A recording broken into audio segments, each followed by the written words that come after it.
ನಮಸ್ಕಾರ ವೀಕ್ಷಕರೇ. ತಿಗಣೆ ತಿಗಣೆ ತಿಗಣೆ ಎಲ್ಲಿ ನೋಡಿದ್ರು ತಿಗಣೆಯದೇ ಶಬ್ದ. ಇತ್ತೀಚಿನ ದಿನಗಳಲ್ಲಿ ಕಾಕ್ರೋಚ್ ಒಂದು ನ್ಯೂಸ್ ಕೇಳಿದ್ವಿ. ಅದಾದ ಮೇಲೆ ಈಗ ಕೇಳಿಸ್ಕೊಳ್ತಾ ಇರೋದು ಈ ತಿಗಣೆದು. ತಿಗಣೆ ಜಾತಿಗೆ ಒಂದು ಸೇರಿದ ಕೀಟ ಇದು. ಅದು ಕಚ್ಚಿದ್ರೆ ಮನುಷ್ಯರಿಗೆ ಎಷ್ಟೋ ರೀತಿ ಅಲರ್ಜಿಗಳಾಗ್ತಾ ಇದೆ. ಇಲ್ಲಿ ತೋರಿಸ್ತಾರೆ ನೋಡಿ, ಈ ಕೀಟ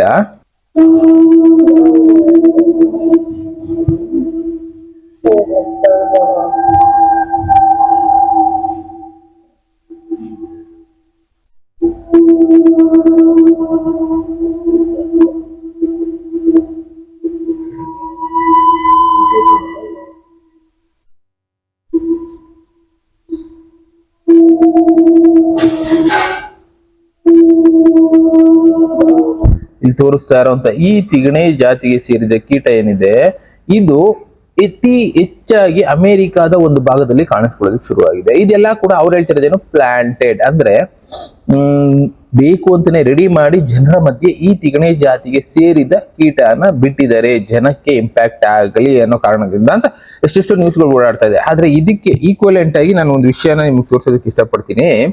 ವೀರಬ್ರಹ್ಮೇಂದ್ರ ಸ್ವಾಮಿಗಳ ಸಂಪೂರ್ಣ ಚರಿತ್ರೆಯಲ್ಲಿ ಒಂದು ಬರೆದಿದ್ರು. ಆ ಪ್ರೋಗ್ರಾಮ್ ಮಾಡ್ತಾ ಇದ್ದೀನಿ.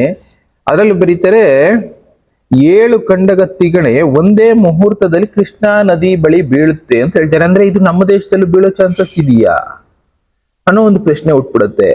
ಯಾಕೆ ಅಂದ್ರೆ ಇಲ್ಲಿ ತೋರಿಸ್ತಾರೆ ನೋಡಿ, 7 ಖಂಡಗ ತಿಗಣೆಗಳು ಕೃಷ್ಣಾ ನದಿ ಬಳಿ ಬೀಳುತ್ತೆ ಅಂತ ಹೇಳ್ತಾರೆ. ಇನ್ನೊಂದು ಕಡೆ ಬರೀತಾರೆ, ಇಲ್ಲೂ ಕೂಡ ಅದನ್ನೇ ಮೆನ್ಷನ್ ಮಾಡ್ತಾರೆ, ಕಾವೇರಿ ತೀರದಲ್ಲಿ ಕಲಹಗಳು ಹುಟ್ಟುತ್ತೆ. ಅಂದ್ರೆ ನದಿಯ ತೀರದಲ್ಲಿ ಕಲಹಗಳು ಹುಟ್ಟುತ್ತೆ, ಅಲ್ಲೂ ಕೂಡ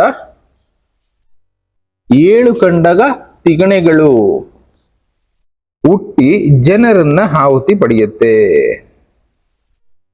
ಭೂಮಿ ಮೇಲೆ ಸುರಿಯುತ್ತೆ ಅಂತ ಹೇಳ್ತಾರೆ. ಇದು ಅದೇ ರೀತಿ ಆಗ್ತಾ ಇರೋದು.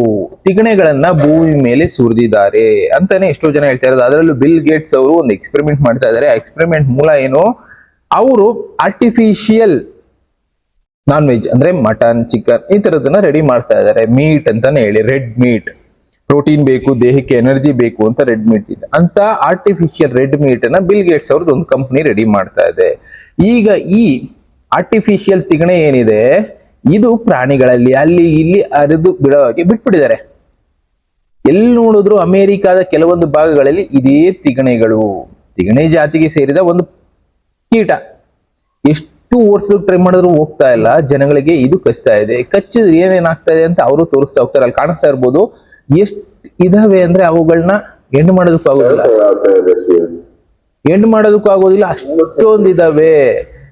ಇನ್ನ ಅದರಿಂದ ವ್ಯಕ್ತಿಗಳಿಗೆ ಏನೇನಾಗ್ತಾ ಇದೆ ಇಲ್ಲಿ ನೋಡಿ. I can't eat red meat anymore.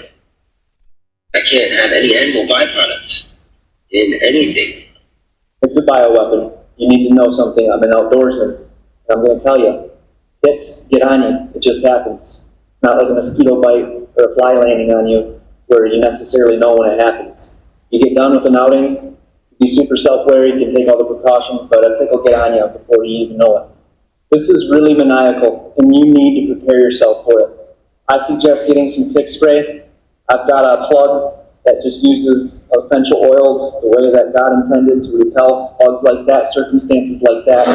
ಇದೆಲ್ಲ ಕೂಡ ಅಲ್ಲಿರುವಂತ ಅಮೆರಿಕನ್ಸ್ಗೆ ಇಂಪ್ಯಾಕ್ಟ್ ಮಾಡ್ತಾ ಇರುವಂತದ್ದು. ಅಂದ್ರೆ ಜನರಿಗೆ ಇವುಗಳು ಕಷ್ಟ ಆದ್ಮೇಲೆ ಅವರು ರೆಡ್ ಮೀಟ್ ಅಂದ್ರೆ ಮಟನ್, ಅದು ಆಗಿರಬಹುದು, ರೆಡ್ ಮಾಂಸ, ಕೆಂಪು ಬಣ್ಣದ ಮಾಂಸನ ತಿಂದಾಗ ಅವ್ರಿಗೆ ಅಲರ್ಜಿ ಅನ್ನೋ ಶುರು ಆಗ್ತಾ ಇದೆ.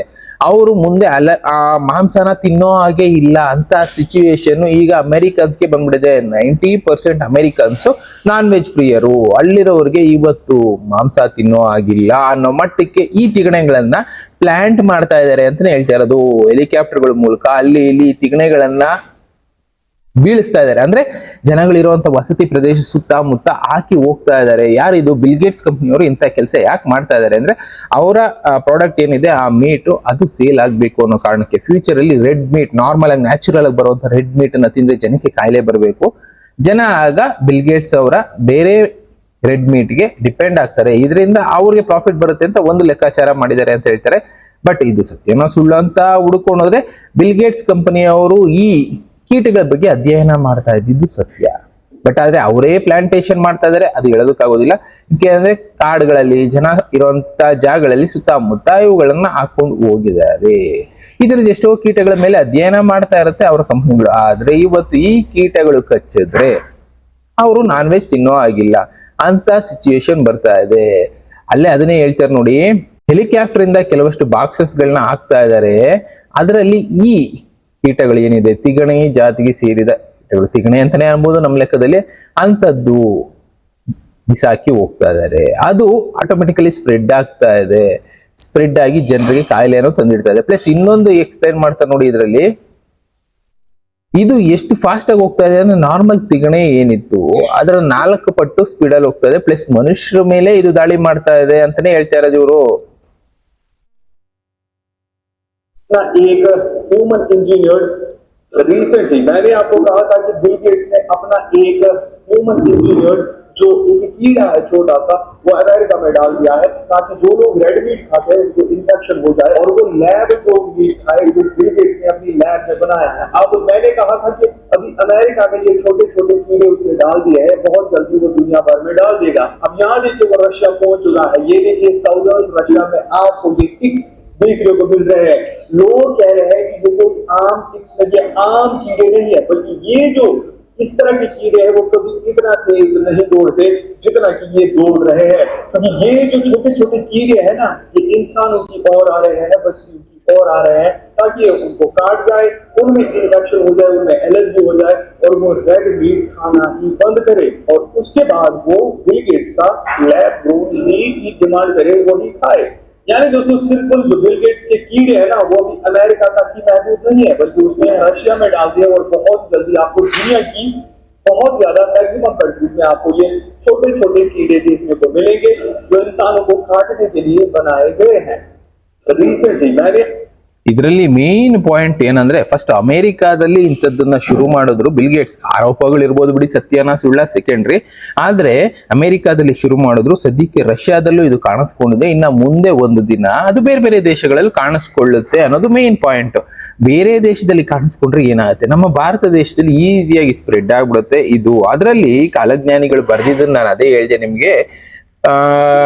ವೀರಬ್ರಹ್ಮೇಂದ್ರ ಸ್ವಾಮಿಗಳ ಸಂಪೂರ್ಣ ಚರಿತ್ರೆಯಲ್ಲಿ ಅದನ್ನೇ ತಿಳಿಸಿದ್ರು. ಏನಂತ, 7 ಕಂಡಗ ತಿಗಣೆಗಳು ಬೀಳುತ್ತವೆ, ಸುರಿಯುತ್ತವೆ. ಅದು ಕೃಷ್ಣಾ ನದಿ ತೀರ.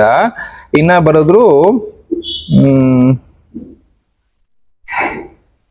ಕಾವೇರಿ ನದಿ ತೀರ ಏನಿದೆ, ಈ ಜಾಗದಲ್ಲಿ 7 ಕಂಡಗ ತಿಗಣೆಗಳು ಒಂದೇ ಮುಹೂರ್ತದಲ್ಲಿ ಸುರಿತವೆ ಅಂತ ಹೇಳಿ. ಸುರಿಯೋದಕ್ಕೆ ಚಾನ್ಸೇ ಇಲ್ಲ. ಈ ತರ ಯಾರು ತಗೊಂಡ್ ಬಂದು ಹಾಕಿ ಹೋದ್ರೆ ಅಲ್ಲಿ ಈ ತಿಗಣೆಗಳಿಂದ ಕಾಯಿಲೆಗಳು ಸ್ಪ್ರೆಡ್ ಆಗುತ್ತೆ. ಒಟ್ನಲ್ಲಿ ಈ ಪ್ರಪಂಚನ ನಾಶ ಮಾಡಬೇಕು ಅಂತಾನೆ ಎಷ್ಟೋ ಜನ ನಿಂತಿದ್ದಾರೆ.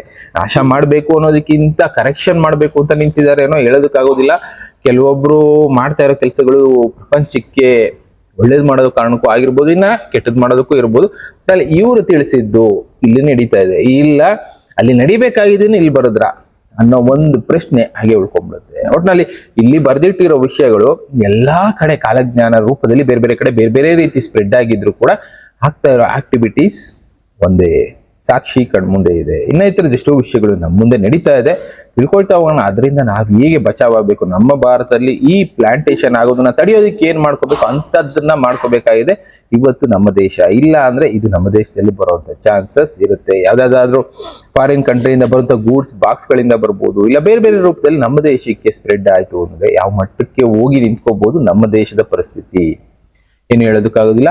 ಆದಷ್ಟು ನಾವು ಎಚ್ಚರವಾಗಿರೋದು ಇಂಪಾರ್ಟೆಂಟ್. ಇದು ಕಂಡ್ರೆ ಆದಷ್ಟು ಬೆಂಕಿನಲ್ಲಿ ಹಾಕಿ ಸುಟ್ಟಾಕಿ ಅಂತಾರೆ. ಇಲ್ಲ ಅಂದ್ರೆ ಮಾಮೂಲಿ ತಿಗಣೆಗೆ ಯಾವ ರೀತಿ ಸ್ಪ್ರೇ ಹೊಡಿತೀವಿ, ತಿಗಣೆ ಔಷಧಿ ಯಾವ ತರ ಬಳಸ್ತೀವಿ ಅಂತದನ್ನ ಬಳಸಬೇಕಾಗತ್ತೆ.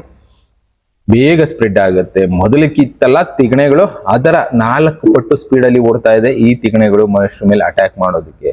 ಬೇರೆ ಬೇರೆ ವಿಷಯಗಳು ಈ ತರ ನಡೀತಾನೆ ಇದಾವೆ, ನಿಮಗೆ ತಿಳಿಸ್ಕೊಡ್ತಾ ಹೋಗ್ತೀನಿ. ಥ್ಯಾಂಕ್ ಯು, ಮತ್ತೆ ಸಿಗ್ತೀನಿ. Good bye.